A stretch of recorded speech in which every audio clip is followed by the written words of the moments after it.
Now, you touched upon this a little bit in our previous segment. You talked about the process of, actually trying to weed out folks who can't sit where you want them to sit in terms of understanding your arguments. I want you to give us a little bit of strategy on the use of peremptory strikes. Now, we know there are restrictions. You can tell us about those in terms of race and bias and things of that nature. But what are some of the strategies in using those strikes? Because oftentimes I found it was difficult when you would be talking and you want to use it in a future situation, but this person is really iffy, so it becomes a bit of a dance as well.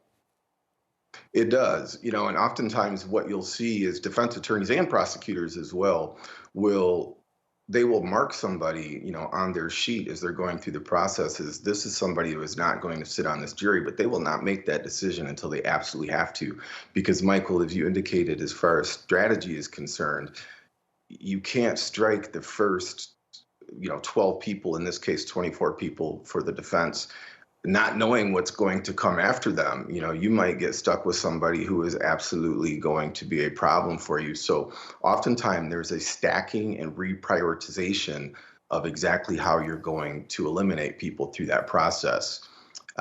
To your question about race, that is one of the, so preemptory challenges, you can dismiss somebody for pretty much anything. It could be a gut feeling, sometimes the client will chime in and want to have some input, but what you can't do is try to stack a jury based on race or racial preferences. That is a direct violation of constitutional rights. There are challenges for cause, and that's a different animal, and that's something the court controls in large part. And oftentimes we'll see somebody that will just say, I can't be fair.